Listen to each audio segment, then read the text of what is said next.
j'ai commencé, ma mère est productrice, et j'ai commencé à 16 ans à garder les décors la nuit au fin fond de Paris, dans des quartiers complètement désœuvrés, dans une caravane. Ouais, elle me dit, écoute, il y a un problème, tiens, voilà une télécarte, et il y a une cabine au bout de la rue à 200 mètres. Voilà, et en fait, après, à la base, je voulais être réalisateur, et je me suis dit, un réalisateur, il doit tout connaître, tous les métiers, pour pouvoir, comme un capitaine de bateau, en fait, pour pouvoir manœuvrer son bateau. Et en fait, au fur et à mesure, enfin, c'est avec le recul maintenant à mon âge où je me rends compte un peu du parcours. C'est au coup de cœur, j'ai fonctionné au coup de cœur. Des fois, c'était, voilà, on me proposait des tracteurs, j'aime bien jouer. On me proposait de coécrire, j'aime bien l'écriture. On me propose de produire, de réaliser. Et c'est vraiment au coup par coup et au cas par cas. Donc vous venez ici au Festival international du film d'Amiens pour présenter Jusqu'à la garde.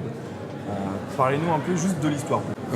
C'est l'histoire d'une séparation qui se passe mal, qui commence chez le bureau du juge et qui finit dans une baignoire. Voilà.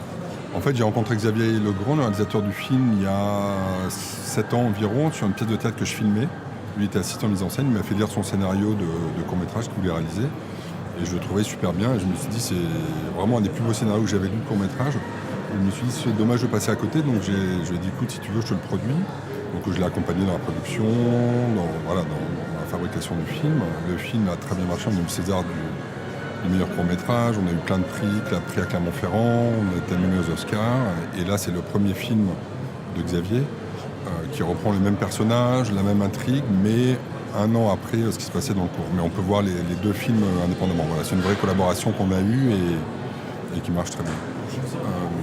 Et en fait, pour l'accompagner, on avait déjà fait ça au niveau du court-métrage avec la chef opératrice Nathalie Durand, avec le preneur de son Julien Sicard, avec le monteur Yorgos, enfin voilà, avec toute l'équipe du court-métrage qu'on a repris entièrement pour le long-métrage, parce que c'était extrêmement bien passé et que c'était une manière aussi de leur retourner l'ascenseur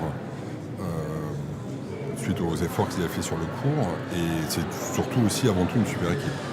Le film a eu 2 prix au dernier festival de Venise, le meilleur premier film, le Lion d'argent du meilleur réalisateur. Depuis, on est Grand Prix à Saint-Jean-de-Luz. Voilà. Enfin, je sais que ça fait venir les gens de dire qu'on a eu plein de prix, donc on a eu plein de prix, donc venez nombreux. Surtout que la Mostra, c'est quand même pas rien. Et c'est pas rien. Merci Alexandre Gavras. Merci beaucoup, merci pour votre accueil. Bonne chance pour ce soir. Merci. Bonne projection. Merci. Bonne soirée. Merci.